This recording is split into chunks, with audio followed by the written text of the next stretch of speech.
This episode is brought to you by Progressive Insurance. Do you ever find yourself playing the budgeting game? Well, with the Name Your Price tool from Progressive, you can find options that fit your budget and potentially lower your bills. Try it at Progressive.com. Progressive Casualty Insurance Company and Affiliates. Price and coverage match limited by state law. Not available in all states. If your fashion wish list lives rent-free in your brain, you need to be on Poshmark. With Poshmark, you're shopping millions of listings from thousands of closets, each curated by someone with their own style. Vintage finds, designer pieces, and everyday staples all in one place. Search for your favorites or let the discovery come to you. Poshmark makes it easy to find what you actually want to wear at prices that feel like a quiet win. Download the Poshmark app today and use code PODCAST10 when you sign up to get $10 off your first purchase. Nothing. Never let yourself get lost in the crowd, then, or buried in oblivion. Stand out. Be conspicuous at all cost. Make yourself a magnet of attention by appearing larger, more colorful, more mysterious than the bland and timid masses. Did that sound evil enough? Yeah, you did practice. In fact, last weekend I went to Disney World and rode the Haunted Mansion, and you kind of have that Vincent Price kind of sound to you. You know, you ride in I don't know, you know, I'm talking about the yeah. You know, he does the voice there. Right. Please walk this way. That's a great ride. They've updated it. I don't know if you've been there. Yeah, you were there recently, right? Did you get a chance to go onto it? Because they have updated it from when we were kids. Yes, we went last May. Cool. It was great. I loved it. My favorite ones are still the hitchhiking ghosts that ride on your cart.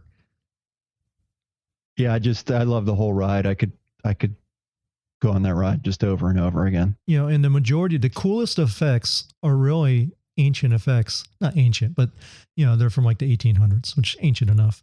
But it's the pepper ghost illusion, where they basically just use a reflection in a piece of glass. So you're looking through at, you know, a table full of, you know, empty chairs, and underneath where you're riding are these animatronics that they light up. So when you look through the glass, you see the reflection of them, and they look transparent, where they look like ghosts, and they have them perfectly laid out. So it looks like they're sitting in the seats, blowing out the birthday candles, dancing, and it's just awesome. And in fact, I used this, that same illusion one time when I was at Clear Channel Broadcasting.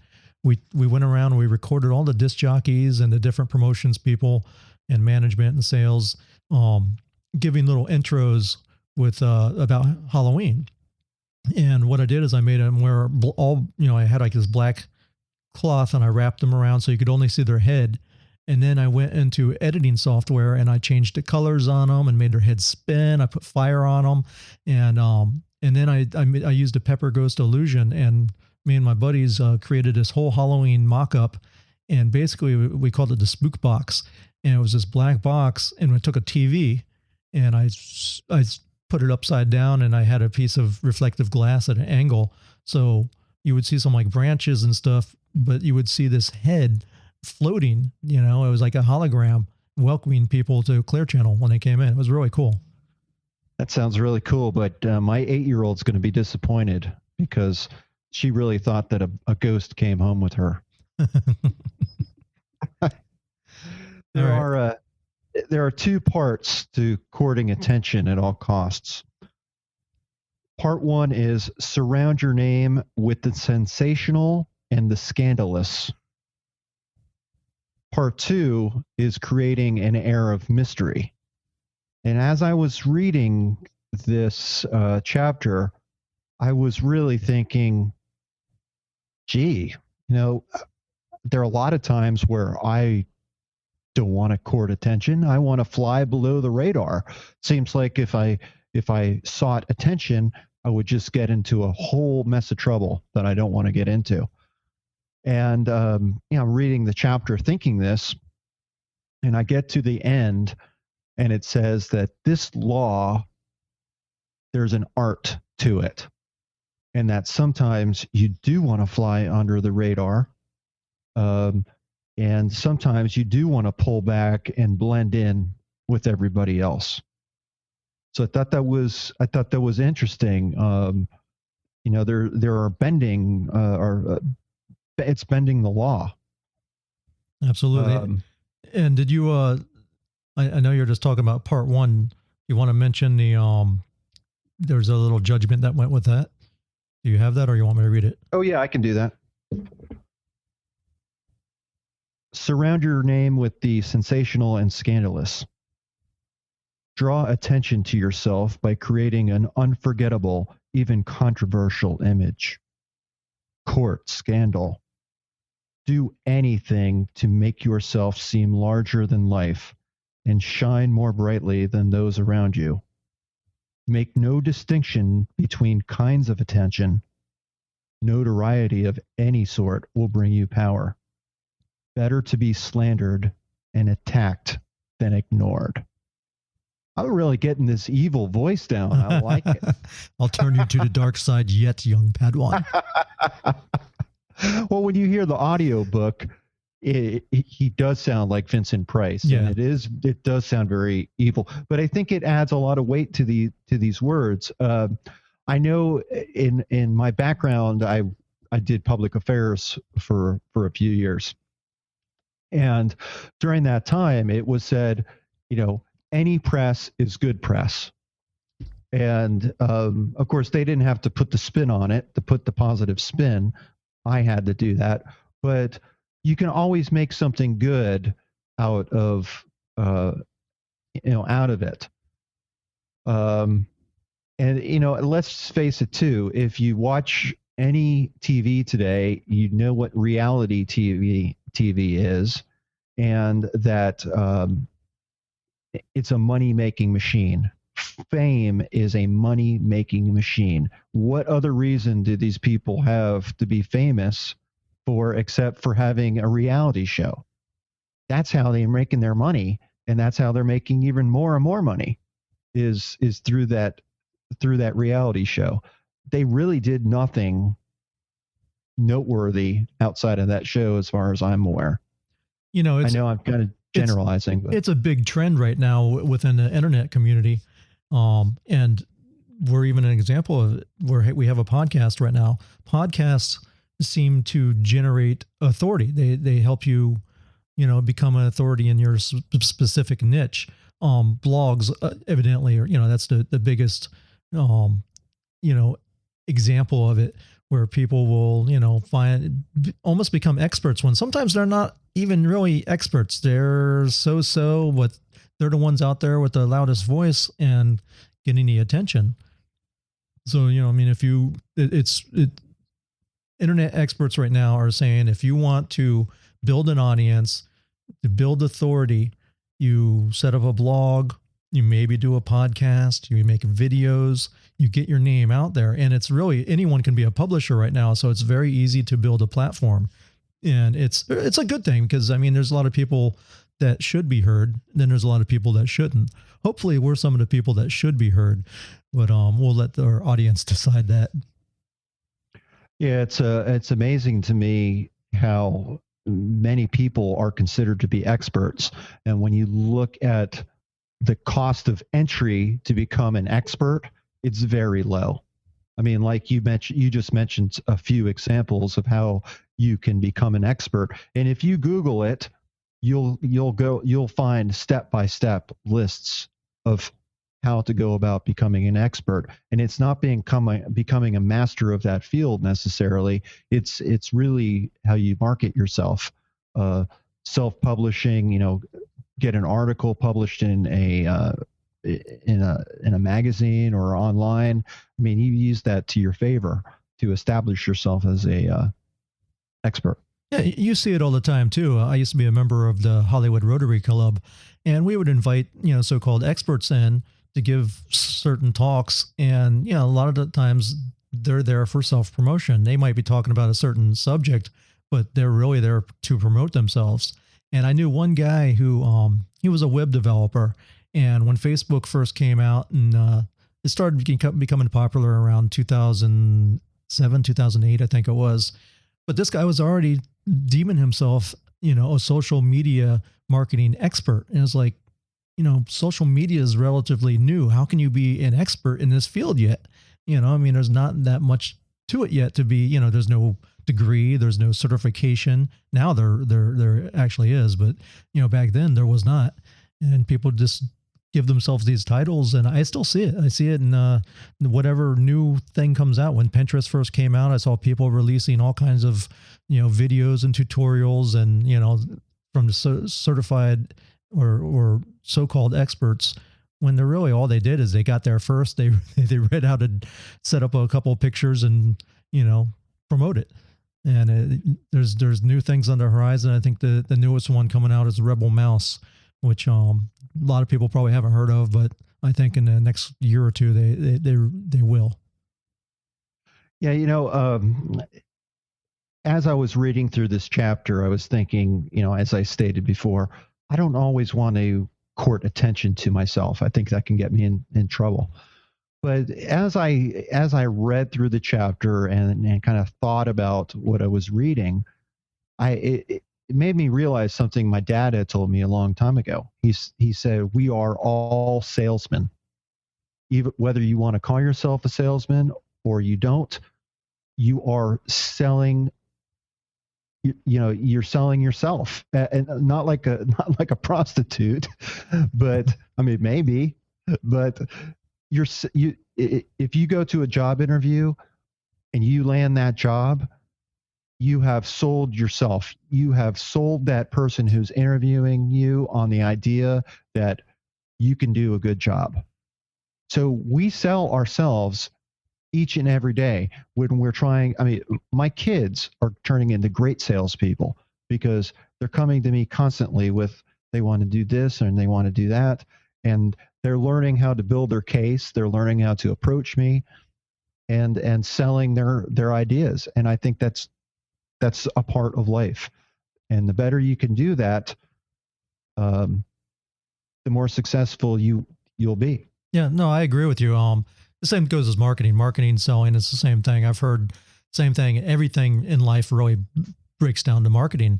You market yourself, you market, your profession, you market your skills. It's like you said, getting exposure for yourself, selling yourself, and it's really how you grow and compete and, advance. Yeah, and so I think this is a really natural segue to part 2, which is create an air of mystery. In a world growing increasingly banal and familiar. Banal? What's banal? Banal? Did I? Oh, banal. Banal sounds kind of banal, X-rated. Envelope. You're ruining my evil voice, Tom. Well, how evil can you be when you say banal?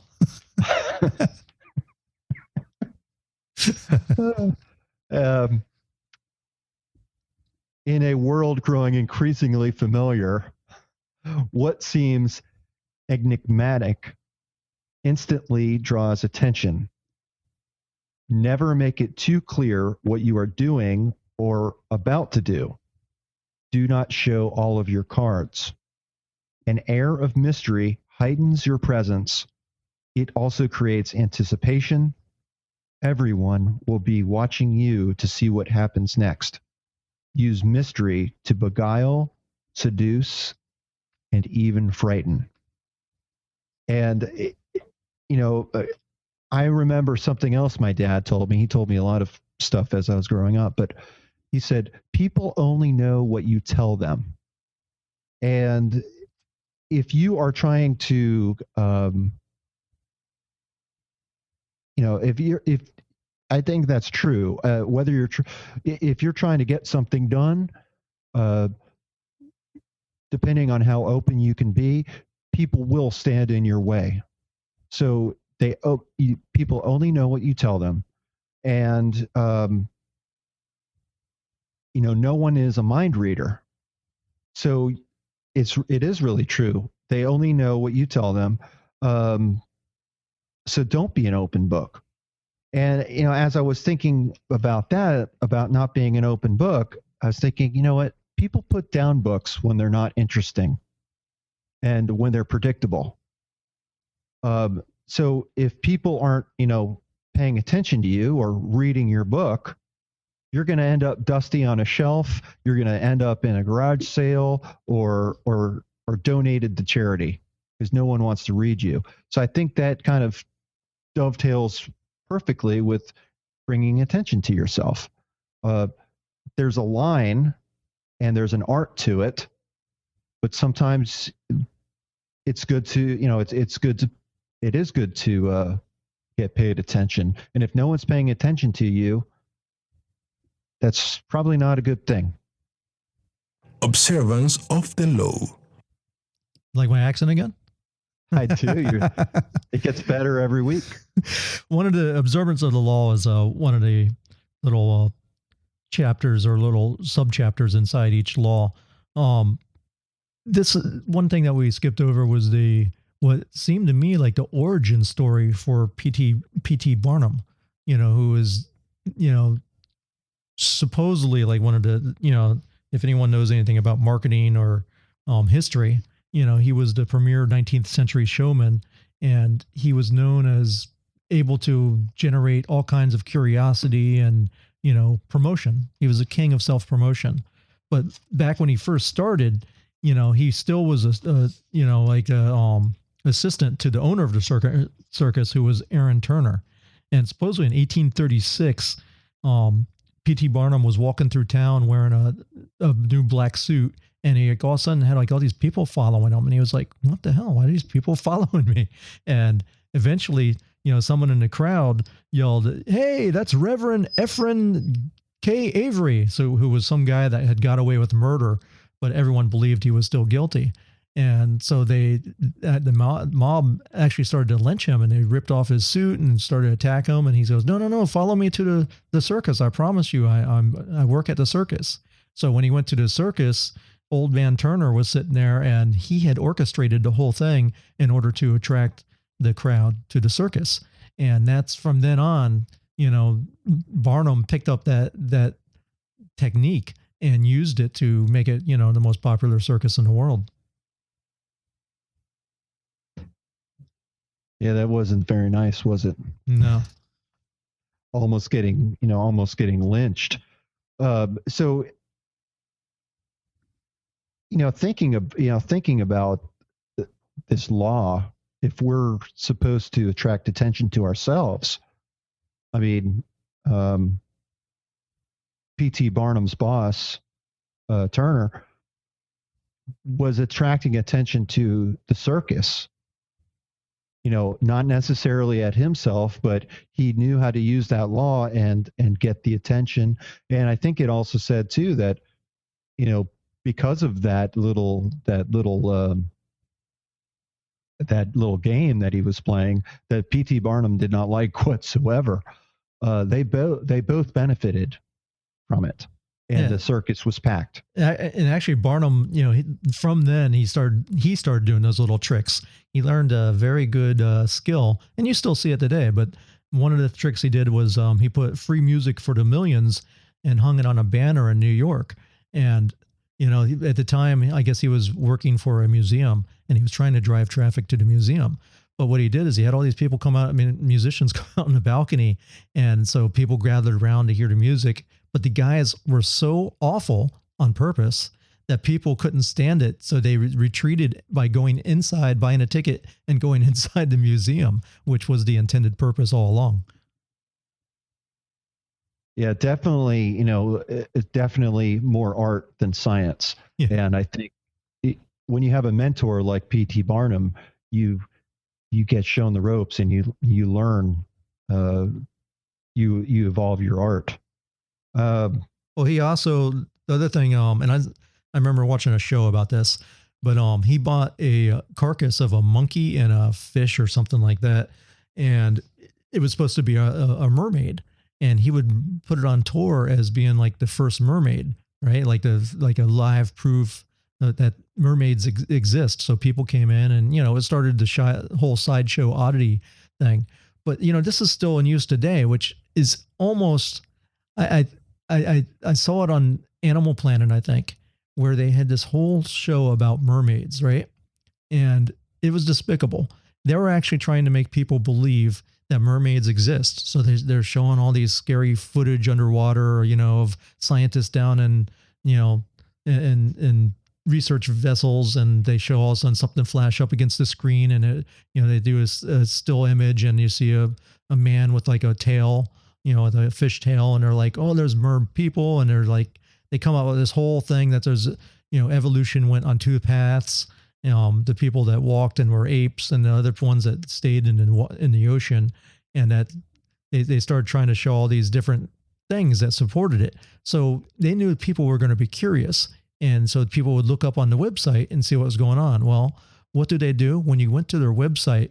Because I was trying to show to my kids, I go, this is BS. This is nonsense. It's irresponsible of Animal Planet. I'm surprised they're even running this. Well, when you went to their website, there was a big FBI warning saying that this site has been closed down for leaking confidential information and blah, blah, blah, blah. And, they might have even had an email capture there. I'm not even sure, but it was a hoax. But it was a hoax reported, done by Animal Planet, which is owned by Discovery. So it was crazy. I mean, it really happens all the time, and it's been happening throughout history. Getting attention. I was thinking with the mermaid, I was thinking about sea monkeys and how they were portrayed. You have this cute little family of sea monkeys with a little castle, and the guy's got a trident. It was on the back of every comic book.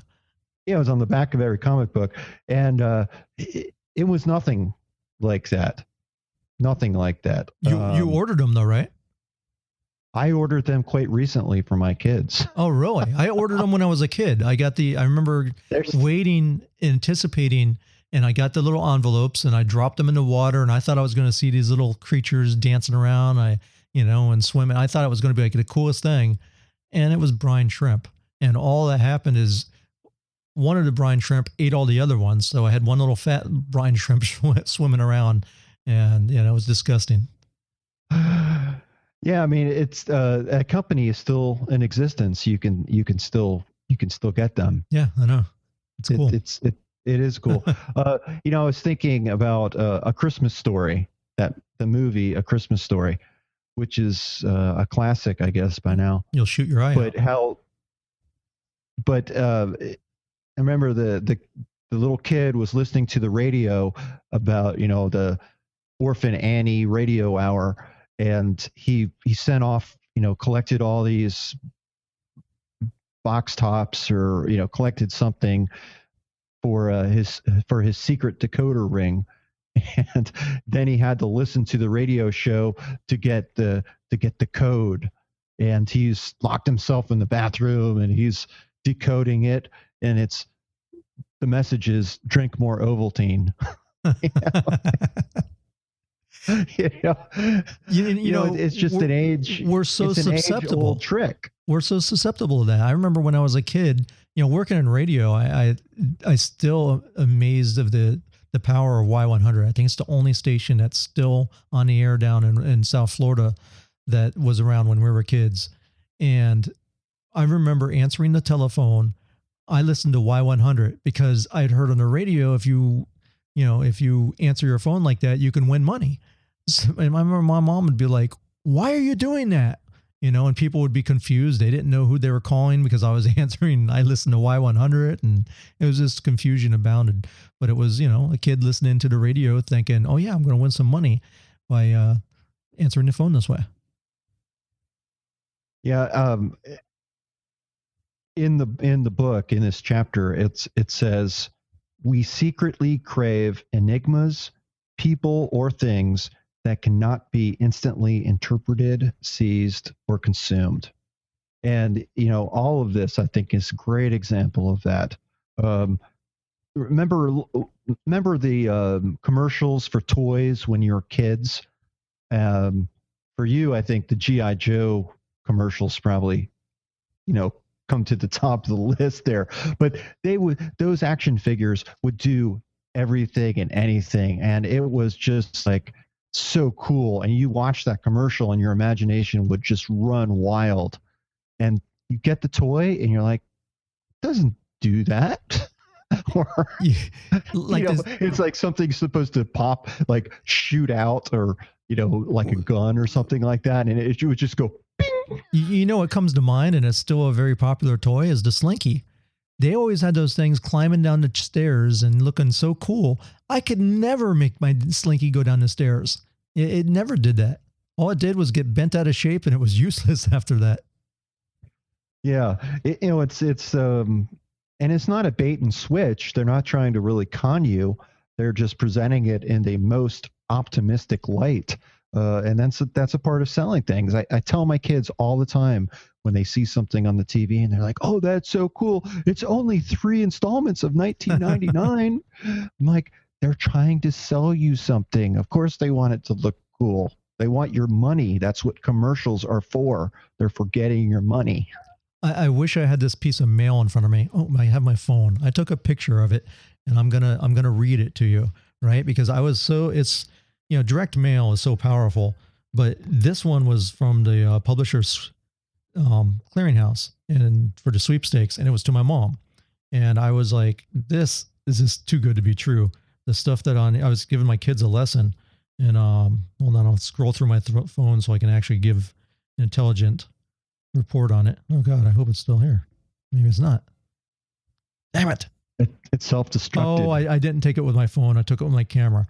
Okay, well, I'll give you what it had on it was. We can put that out on our site. I'll put a picture of it on our site and on in our social media on our fan page, which is Swift Kicking Ass, on Facebook. So what it had like a handwritten font, like someone wrote on here, final notice, you have been selected to be on the list of the final winners, right? Not saying you're a final winner, but you're on the list.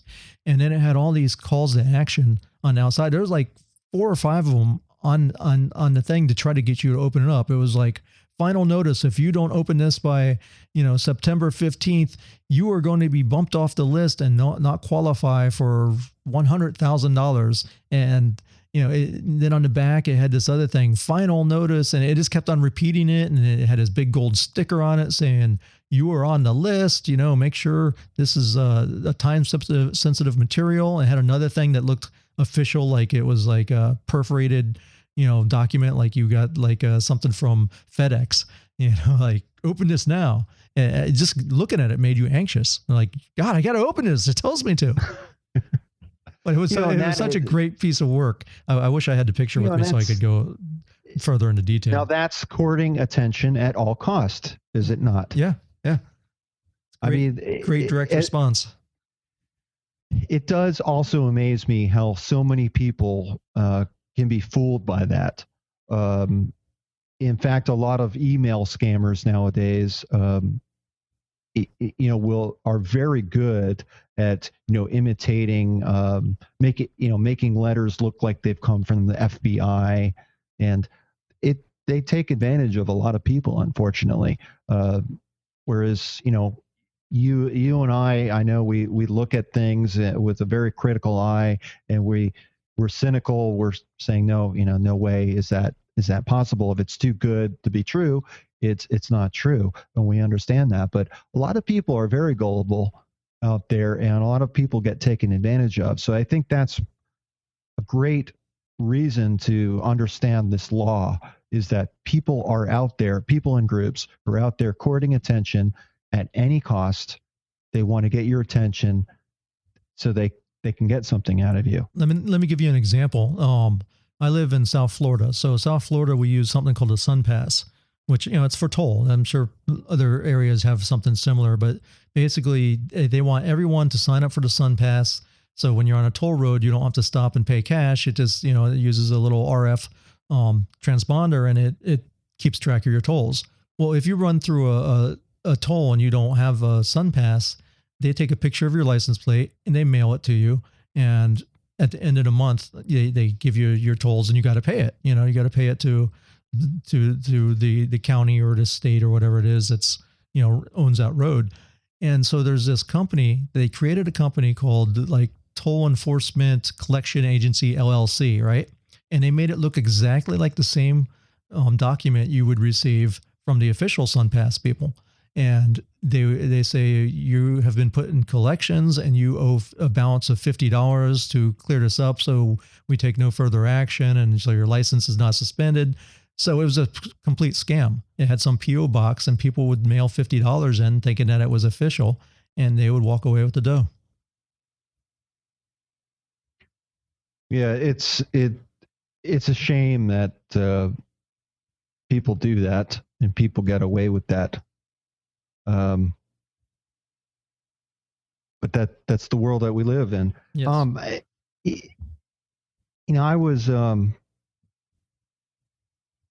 I was as I was looking through the book, I read this passage and I thought it was interesting. It says, if you find yourself trapped, cornered, or on the defensive, after you have courted attention,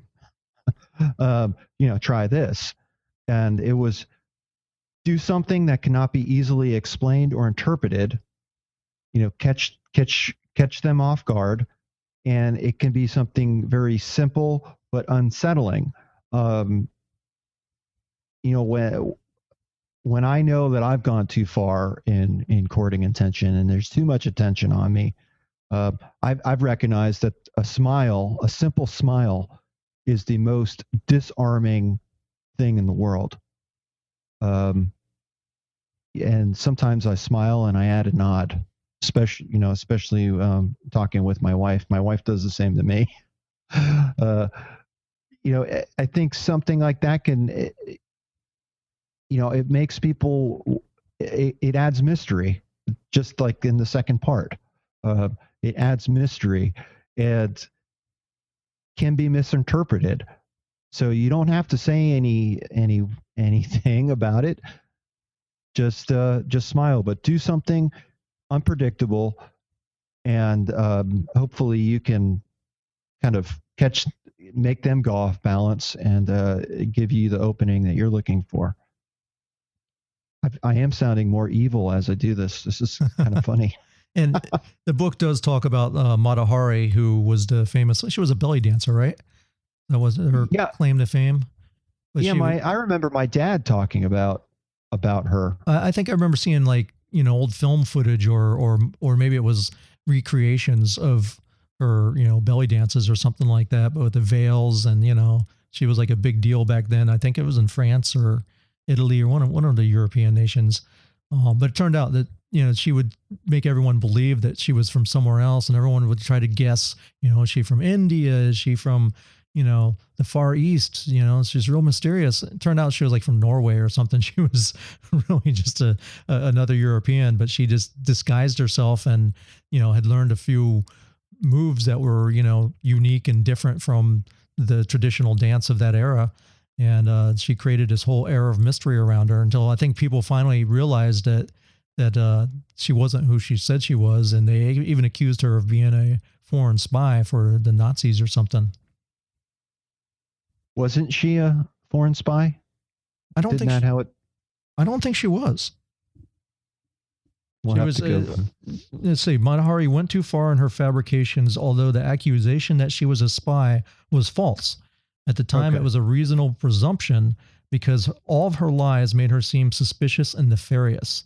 So that's actually that was in the reversal of the law, which says in the beginning, at your rise to the top, you must attract attention at all costs. But the higher you rise, you must be constantly adapt. Never wear the public out with the same tactic. An air of mystery works wonders for those who need to develop an aura of power and get themselves noticed, but it must seem measured and under control. So they're saying that it can backfire on you, that you have to be careful. So you got to recognize it when it goes too far and put it back. It's really kind of John, funny. That would be the reversal of the law. What's so funny is I know that I used this technique to win my wife. when I first met her, when I first met my wife, You did belly dancing? that's another time. That's another day. No, I was very mysterious. I tried to change my approach with women, and instead of talking their heads off, I stayed very Aloof. cool, calm, and collected and aloof. Yes, was very aloof, and that added mystery.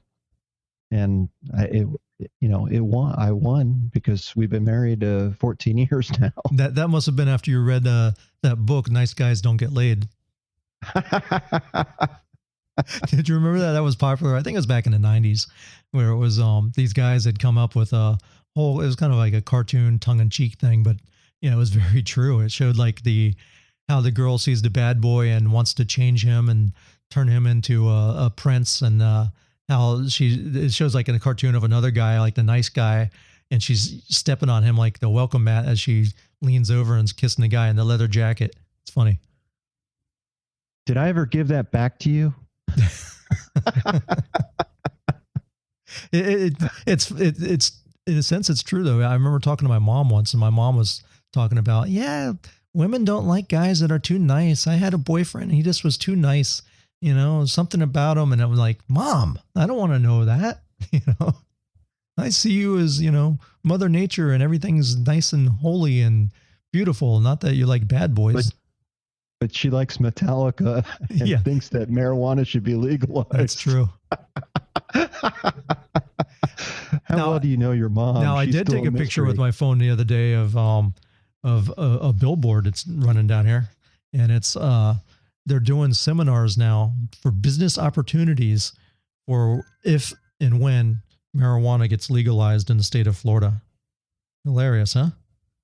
And I know that our listeners can't see it, but if you're on the Hangout, can you see that, John? Very. Can't read it. You can't read it, huh? Not all that great. Yeah. Well, basically, it says medical marijuana business seminars, 928 in Miami, 11-1 in Fort Lauderdale, and they give you marijuanabusinessflorida.com. So if anyone wants to check out marijuanabusinessfl.com. I'm not promoting that. I have nothing to do with it. I don't endorse it, but I thought it was amusing. I thought you were going to hold that for the smoke screen chapter. Anyhow, lots of people out there trying to get your money. Knowing their tactics can help you keep your money. Yeah, and I'm sure those guys, if you go to that website, I'm sure they're probably going to scam you. So, and I could be wrong, but it's just a hunch. Anyhow, I think that covers all the notes I had on this chapter. And the next chapter is get others to do the work for you, but always take the credit. So until next time, this is John Curren. This is Tom Stewart. Thanks for listening. Thank you for listening to A Swift Kick in the Ass podcast. We hope you enjoyed today's content, and we ask you to please leave us a review in iTunes. Also, head over to aswiftkickintheass.com to get a free copy of the Simple Spending Tool.